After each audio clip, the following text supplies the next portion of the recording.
Welcome back to my channel. ഇന്ന് പുതിയൊരു കണ്ടന്റാണ് നമ്മളെ വ്ളോഗിലിട്ടോ. എന്താ വെച്ച് കഴിഞ്ഞാൽ 3 വർഷം ഞാൻ യൂസ് ചെയ്തൊരു വണ്ടിയാണ്. ഏതാ കമ്പനി, അതേപോലെ ഏതാ വണ്ടി, ഇതിൻ്റെ സർവീസ് കാര്യങ്ങൾ, ഈ വണ്ടിൻ്റെ പേര് എന്താണ് ഒക്കെ നമ്മളിത് വീഡിയോയിൽ പറയാൻ പോവുകയാണ്. അപ്പം സ്കിപ്പ് ചെയ്യാതെ കണ്ടുകോളി. ഈ വണ്ടിൻ്റെ മെയിൻ്റെനൻസ് 3 വർഷമായി ഞാൻ യൂസ് ചെയ്യണേ.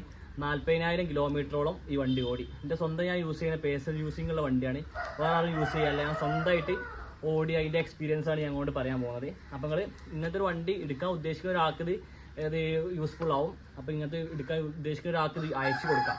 ഞാൻ പേഴ്സണലായിട്ടുള്ള കാര്യങ്ങളാണ് ഇങ്ങോട്ട് പറയാൻ പോകുന്നത് കേട്ടോ. ഈ വണ്ടിൻ്റെ എക്സ്പെൻസ്, അതേപോലെ തന്നെ വണ്ടിക്ക് എത്ര സർവീസ് കാര്യങ്ങൾ കഴിഞ്ഞു, എത്ര കിലോമീറ്റർ ഓടി, ഈ കിലോമീറ്ററുകളിൽ എന്തൊക്കെ എനിക്ക് കംപ്ലയിൻസ് വന്നു, ഇതൊക്കെയാണ് ഞാൻ പറയാൻ ഉദ്ദേശിക്കുന്നത്. അപ്പോൾ നമുക്ക് മുന്നോട്ട് പോവാം. ഓക്കെ, ഇവിടെ കൂടിക്കോ. അപ്പോൾ തന്നെ നമുക്ക് ഫസ്റ്റായിട്ട് പറയാനുള്ളത് ഇതിൻ്റെ ഫ്രണ്ടേജ് ലുക്കാണ്. ശരിക്കും പറഞ്ഞാൽ ഇതിൻ്റെ ഈ വണ്ടീൻ്റെ ഞാൻ ഈ വണ്ടി എടുത്തത് തന്നെ ഈ ഫ്രണ്ടേജ് ലുക്ക് കണ്ടിട്ടോ. പിന്നെ കുറേ കാര്യങ്ങളുണ്ട്, മൈലേജ് കാര്യങ്ങളൊക്കെ ഉണ്ട്, അതൊക്കെ ഞാൻ തുടർന്ന് പറഞ്ഞു തരാം. ഫ്രണ്ടേജ് നോക്കുമ്പോൾ തന്നെ ഫസ്റ്റ് തന്നെ നമുക്കുണ്ടോ, ഇങ്ങനെ നോക്കുമ്പോൾ നല്ലൊരു മോൺസ്റ്റർ ലുക്കല്ലേ കാണുന്നത്. അടിപൊളിയാണ്. വ്യത്യസ്തമായിട്ടുള്ളൊരു ഡിസൈനാണ് യമഹ ഇതിൽ കൊടുത്തിട്ടുള്ളത് കേട്ടോ. ഇപ്പം ഇതിൽ കൊടുക്കാന്നുണ്ടെങ്കിൽ തന്നെ ഇത് 2 കണ്ണ്, അതേപോലെ ഒരു മൗത്ത്, ആ ഒരു മനുഷ്യൻ്റെ ഒരു മുഖശേപ്പ് അല്ലെങ്കിൽ ഒരു മോൺസ്റ്റർ ലുക്കിലുള്ളൊരു ഒരു വാഹനമാണ് അവർ ഇതിൻ്റെ ഫ്രണ്ടേജ് ആയിട്ട് ഇങ്ങനെ കൊടുത്തിട്ടുള്ളത് കേട്ടോ. അടിപൊളിയാണ് കേട്ടോ. പിന്നെ ഇതിന് കൊടുത്തിട്ടുള്ളത് പറഞ്ഞാൽ ഇത് 2 പാർക്കിംഗ് ലൈറ്റാണ്. ഇത് നമുക്ക് ഹെഡ് ലൈറ്റ് അല്ല കൊടുത്തത്, 2 പാർക്കിംഗ് ലൈറ്റാണ് കേട്ടോ. ഭംഗിക്ക് വേണ്ടി കൊടുത്തതാണ്. നൈറ്റൊക്കെ നമുക്ക് എവിടെയെങ്കിലും നിർത്തിയിട്ടാണെങ്കിൽ റോഡ് സൈഡിലൊക്കെ നിർത്തിയിട്ടാണെങ്കിൽ ഉപകാരപ്പെടും. ഇതിൻ്റെ ഹെഡ് ലൈറ്റ് വരുന്നത് നമ്മൾ ഇങ്ങനെ നോക്കുമ്പോൾ നമുക്ക് മനസ്സിലാവില്ല. അതൊരു പ്രൊജക്ടർ ഹെഡ് ലൈറ്റാണ് കേട്ടോ. ഇതിലാണ് നമുക്ക് ഡിമ്മും ബ്രൈറ്റും എല്ലാം കൊടുത്തിട്ടുള്ളത്. അപ്പോൾ നൈറ്റിലാണ് ഇതിൻ്റെ പവർ കാണിക്കുക. അതാണ് സ്റ്റാർട്ടിങ്ങിൽ ഇട്ട് കഴിഞ്ഞാൽ ഇതിൻ്റെ പവർ കാണിച്ചു തരാൻ. പക്ഷേ ഇത്രയും ചെറിയൊരു ഹെഡ് ലൈറ്റാണ് അവർ കൊടുത്തിട്ടുള്ളത്. പക്ഷേ ഇതിൻ്റെ ലൈറ്റിൻ്റെ ഒരു മാരക വിസ്മയം തന്നെ ഇതിൽ തീർക്കും ഈ ഹെഡ് ലൈറ്റിൽ കേട്ടോ. പ്രൊജക്ടർ ഹെഡ് ലൈറ്റാണ് ഇവർ കൊടുത്തിട്ടുള്ളത്. അടിപൊളിയാണ് കേട്ടോ. ഇതിപ്പോൾ സ്റ്റാർട്ടിങ്ങിൽ ഇട്ട് കഴിഞ്ഞാൽ മാത്രമേ നമുക്ക് ഹെഡ് ലൈറ്റ് ഓൺ ആവുള്ളൂ. അതന്നെ ഇത് ഓഫാനുള്ള സിസ്റ്റം ഇല്ല, ഓൾ ടൈം ഇത് കത്തിക്കൊണ്ടേ ഇരിക്കും. അതുകൊണ്ട് തന്നെ നമുക്ക് ബാറ്ററിക്കോ കാര്യങ്ങളൊക്കെ ഇഷ്യൂ ഇല്ല. നല്ല അടിപൊളി പവർഫുൾ ബാറ്ററിയാണ് അതിന് കൊടുത്തിട്ടുള്ളത്. അപ്പോൾ നമുക്ക് ഇതിൻ്റെ ലുക്ക് ബേസ് ഇതാണ് കേട്ടോ ഫ്രണ്ടിൽ വരുന്നത്. പിന്നെ നമുക്ക് സാധാ ഹാലജൻ ഇൻഡിക്കേറ്റേഴ്സാണ് നമുക്ക് അവർ കൊടുത്തിട്ടുള്ളത് കേട്ടോ. പിന്നെ നമുക്ക് സൈഡ് വ്യൂവിലേക്ക് വരികയാണെങ്കിൽ എന്നുണ്ടെങ്കിൽ നല്ല അടിപൊളിയായിട്ടുള്ളൊരു വ്യൂ തന്നെ കാണുന്നത് കേട്ടോ. പിന്നെ ഈ സൈഡിൽ തന്നെ അവർ കൊടുത്തിട്ടുള്ളത് നല്ലൊരു ബാഡ്ജ് കൊടുത്തിട്ടുണ്ട്, MT50 കൊടുത്തിട്ടുള്ള, പിന്നെ ഒരു യമഹേൻ്റെ ചിഹ്നം കൊടുത്തിട്ടുണ്ട് കേട്ടോ. പിന്നെ ഇതിലൊരു ചെറിയൊരു ക്യൂട്ട് വണ്ടിയാണ്.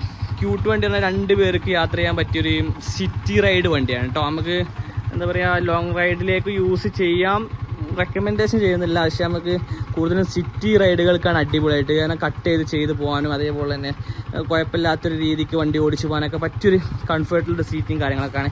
ഇത് ശരിക്കും പറഞ്ഞാൽ സിംഗിൾ റൈഡ് വണ്ടിയാണ്. ഇത് ബാക്ക് പില്ലിന് ഭയങ്കര ബുദ്ധിമുട്ടാണ് കേട്ടോ. ഇതിൽ വരുമ്പം നമുക്ക് ബാക്കിൽ ഇരിക്കാനൊക്കെ അത്യാവശ്യം റിസ്ക്കാണ്. കാരണം നമ്മുടെ ബാക്കിലൊരു പിടിക്കാനുള്ള സംഗതിയൊന്നുമില്ല. പിന്നെ പിടിക്കാനുള്ളത് പറഞ്ഞാൽ ബാക്ക് പില്ലിന് ഇതാണ് കേട്ടോ. അപ്പോൾ ലോങ് റൈഡൊക്കെ പോകുമ്പം അത്യാവശ്യം ബുദ്ധിമുട്ടുന്നുണ്ട് നമ്മൾ.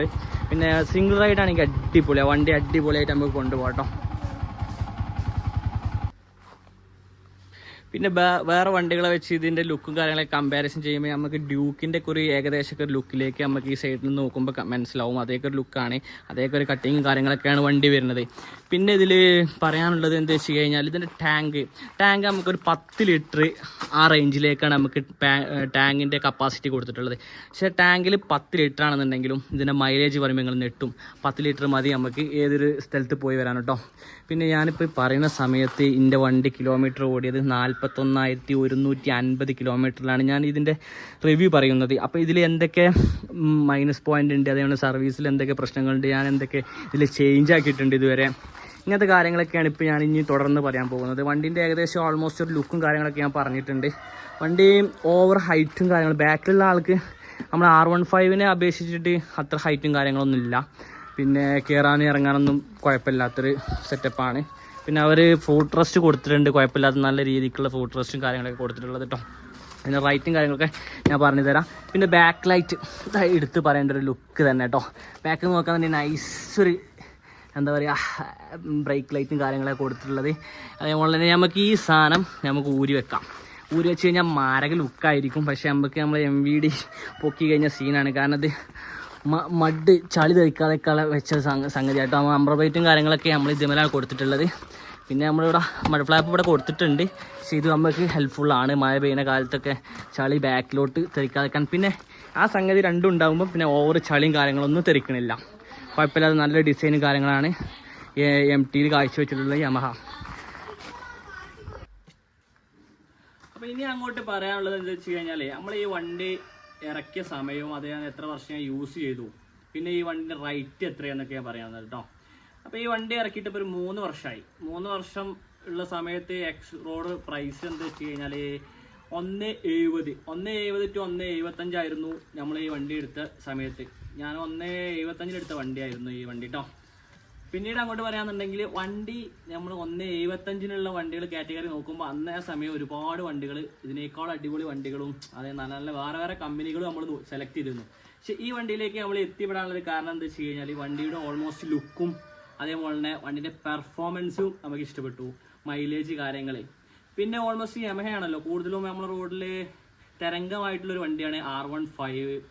അതിൽ നിന്നും ഒരു ഇൻസ്പിറേഷൻ ആയിട്ടുള്ള ഒരു എഞ്ചിനും കാര്യങ്ങളാണ്, സെയിം എഞ്ചിനാണ്. പക്ഷെ ടോർക്കിലും അതേപോലെ തന്നെ ടോപ്പ് എൻഡും കാര്യങ്ങളിലൊക്കെ മാറ്റങ്ങളുള്ളൂ, ചെറിയ മാറ്റങ്ങളുള്ളൂ കേട്ടോ.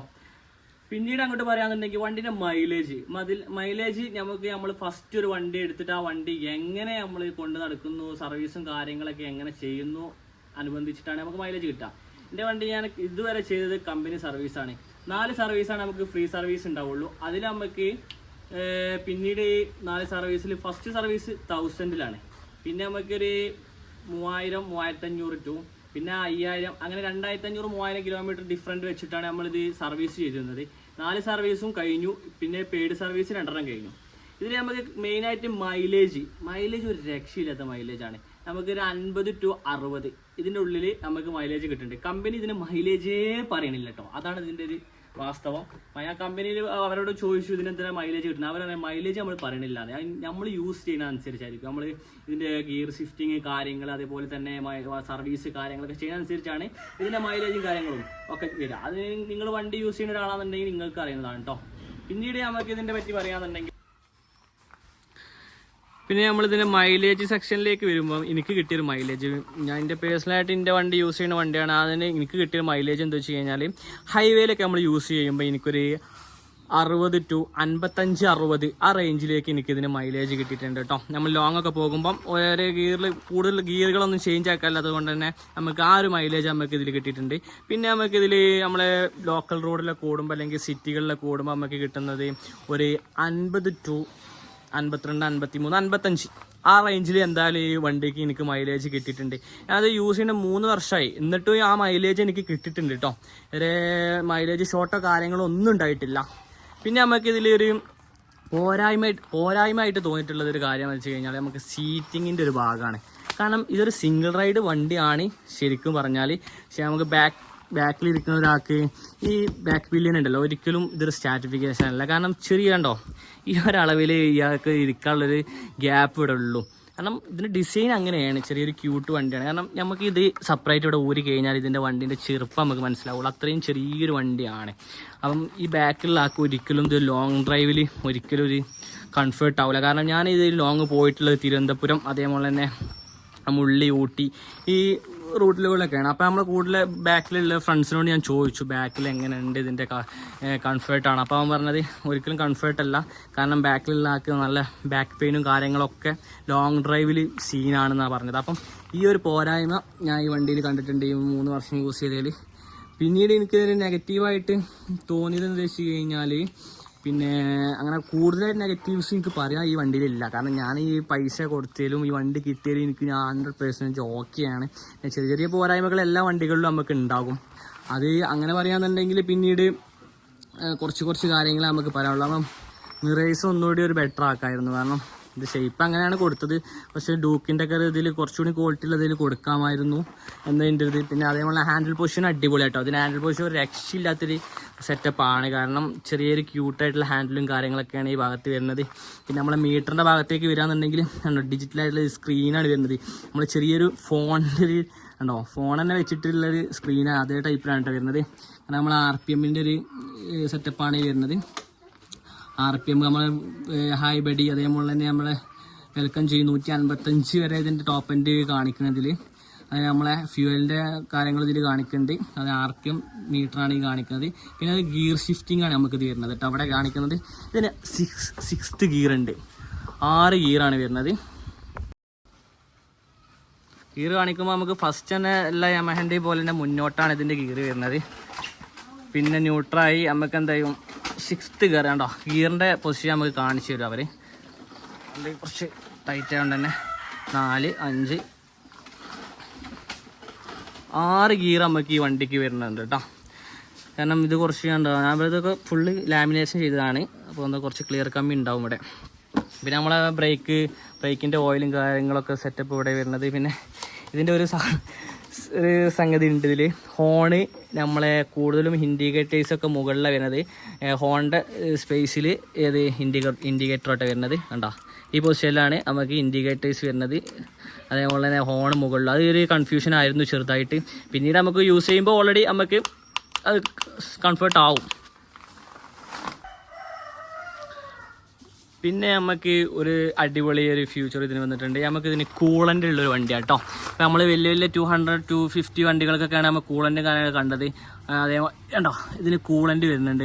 റേഡിയേറ്ററും കൂളൻ്റൊക്കെ ഉള്ളൊരു വണ്ടിയാണ്. അപ്പം നമുക്ക് ലോങ് പോകുമ്പം കൂടുതലും താങ്ങി പോകേണ്ട ആവശ്യമില്ല. കൂടുതലും നമുക്ക് എന്ത് ചെയ്യുക, റണ്ണിങ്ങിൽ തന്നെ ഓട്ടോമാറ്റിക് വണ്ടീൻ്റെ എഞ്ചിന് ഈ കൂളൻ്റ് വെച്ചിട്ട് റേഡിയേറ്റർ വെച്ച് ഉപയോഗിച്ചിട്ട് അത് തണുപ്പിക്കുന്നുണ്ട്. അതുകൊണ്ട് തന്നെ നമുക്ക് വല്ലാതെ ഒരു റിസ്ക് നമുക്ക് ഇതിന് വരില്ല. എന്നാലും നമ്മൾ ലോങ് ഓടുമ്പം കുറച്ചൊക്കെ ശ്രദ്ധിക്കണം. കാരണം ഞാൻ ഇത് 350 കിലോമീറ്റർ നിർത്താതെ, കാരണം നമ്മൾ ഗ്യാപ്പിൽ ചായ കുടിക്കാൻ 10 മിനിറ്റ് ഗ്യാപ്പിൽ മാത്രം നിർത്തിയിട്ട് വണ്ടി ഓടിച്ചിട്ടുണ്ട്. എനിക്ക് പ്രശ്നങ്ങളൊന്നും ഇതുവരെ വന്നിട്ടില്ല. പിന്നെ എഞ്ചിൻ്റെ സൈഡിൽ നിന്നോ എനിക്ക് ഇതുവരെ സൗണ്ടോ കാര്യങ്ങളോ 3 വർഷമായിട്ട് ഒന്നും വന്നിട്ടില്ല. അങ്ങനത്തെ ഒരു പണി കാര്യങ്ങളോ ഒന്നും കിട്ടിയിട്ടില്ല കേട്ടോ. കറക്റ്റ് സർവീസ് ചെയ്യണം. എനിക്ക് പറയാനുള്ളത് പറഞ്ഞാൽ വണ്ടി കറക്റ്റ് സർവീസിൽ പോയി കഴിഞ്ഞാൽ ഒരു വണ്ടിയും കംപ്ലയിൻറ്റ്സ് വരില്ല എന്നാണ് എൻ്റെ ഒരു അഭിപ്രായം.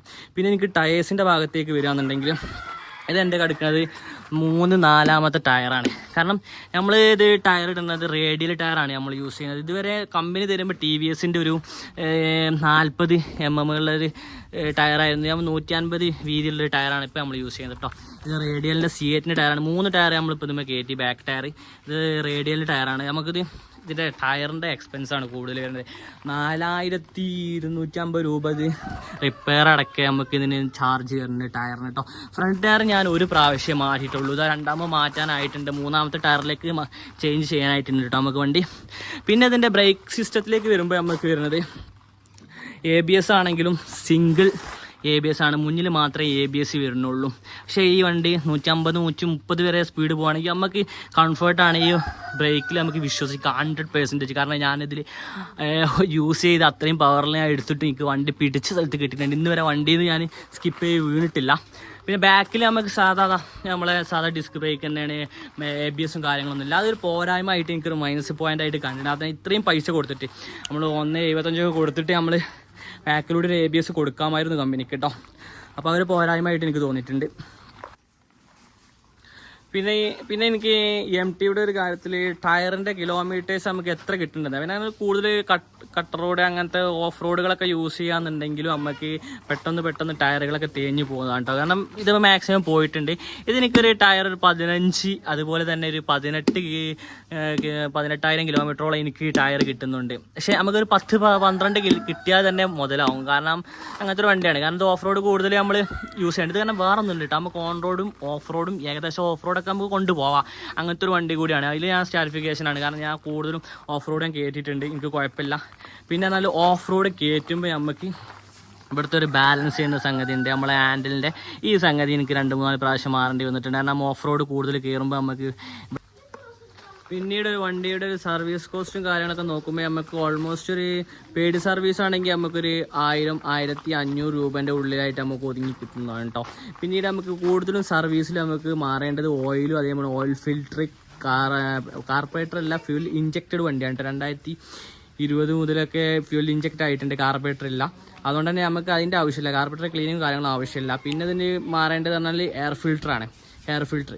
പിന്നെ ചെയിനും സോക്കറ്റിൻ്റെയും ഭാഗത്തേക്ക് വരികയാണെന്നുണ്ടെങ്കിൽ നല്ല നീറ്റ് ആൻഡ് ക്ലീനിലേക്ക് കൊണ്ടുവന്ന് ചെയ്യുന്നൊരു വണ്ടിയാണെന്നുണ്ടെങ്കിൽ ചെയിനും സോക്കറ്റ് നമുക്കൊരു 20,000 വരെ 15,000 വരെ നമുക്ക് കിട്ടും. കാരണം ഇതിൻ്റെ ചെയിൻ സോക്കറ്റ് ഇപ്പോൾ പുതിയ മാറി തന്നെ ക്ലീനിങ്ങിലേക്ക് ഇട്ടതാണ്. അപ്പോഴാണ് നമുക്കൊരു വീഡിയോ എടുക്കാൻ തോന്നിയത്. അങ്ങനെയാണ് ചെയ്തത് കേട്ടോ. അത് ക്ലീനിങ് ചെയ്യാനുള്ള അടുത്ത വീഡിയോ കഴിഞ്ഞാൽ പിന്നെ അടുത്ത ക്ലീനിങ് സെക്ഷനാണ്. അപ്പോൾ ചെയിനിൽ അത്യാവശ്യം പൊടിയും കാര്യങ്ങളും കവറയുടെ അല്ലാത്തൊരു ചെയിൻ ആയതുകൊണ്ട് തന്നെ പെട്ടെന്ന് പൊടി വരും. അപ്പം നന്നായിട്ട് ക്ലീൻ ചെയ്ത് ട്യൂബൊക്കെ അടിച്ച് കൊണ്ടെടുക്കുകയാണെങ്കിൽ നമുക്ക് എന്ത് ചെയ്യും, ഒരു 20,000 വരെ നമുക്ക് കിട്ടും. അല്ലെങ്കിൽ ഒരു 10 നമുക്ക് ചെയിൻ മാറേണ്ടി വരും. അപ്പോൾ ചെയിന് ഇതിൻ്റെ ഒരു സ്പീഡിൻ്റെ ഒരു ഭാഗമായിട്ട് മാറും. അപ്പം ചെയിന് ക്ലീൻ ആയാൽ നല്ല പവറും കാര്യങ്ങളും സ്മൂത്ത് ആയിരിക്കും വണ്ടി. അപ്പോൾ ഇത്രയൊക്കെയുള്ള നമ്മളെ MT-15 കാര്യങ്ങൾ പറയാനുള്ളത്. അപ്പോൾ ഈ വണ്ടി എടുക്കാൻ ആഗ്രഹിക്കുന്ന ആൾക്കാരാണെങ്കിൽ നിങ്ങൾ എൻ്റെ ഒരു പേഴ്സണൽ അഭിപ്രായം 100% ഞാൻ ഇതിൽ ഓക്കെയാണ്. നിങ്ങൾ എടുത്തോളി, കുഴപ്പമില്ലാത്തൊരു വണ്ടിയാണ് യമയുടേത്. അപ്പോൾ ഓക്കെ, ബാക്കിയൊക്കെ നിങ്ങളുടെ കയ്യിലാണ്. വണ്ടീൻ്റെ സർവീസും കാര്യങ്ങളും പ്രോപ്പറായി ചെയ്ത് കഴിഞ്ഞാൽ നിങ്ങൾക്ക് മൈലേജും കാര്യങ്ങളൊക്കെ പക്കായിട്ട് കിട്ടും. ഞാൻ 3 വർഷമായിട്ട് ഈ വണ്ടിയിൽ പക്കായിട്ട് 100% ഓക്കെയാണ്. കൊടുത്ത പൈസയ്ക്ക് എനിക്ക് വാല്യൂ തന്നൊരു വണ്ടിയാണ് കേട്ടോ. അപ്പോൾ ഞാൻ ഇത് വണ്ടി ഇനി കൂടുതലും ഞാൻ വിൽക്കാതെ യൂസ് ചെയ്യണം എന്നുള്ളൊരു ആണ്. ഇനി പറയാൻ പറ്റില്ല, ഭാവിയിൽ അങ്ങോട്ട് വിൽക്കാമെന്ന് വരാം. അപ്പോൾ ഓക്കെ, നെക്സ്റ്റ് ഒരു വീഡിയോയിൽ കാണാം. Bye bye bye bye.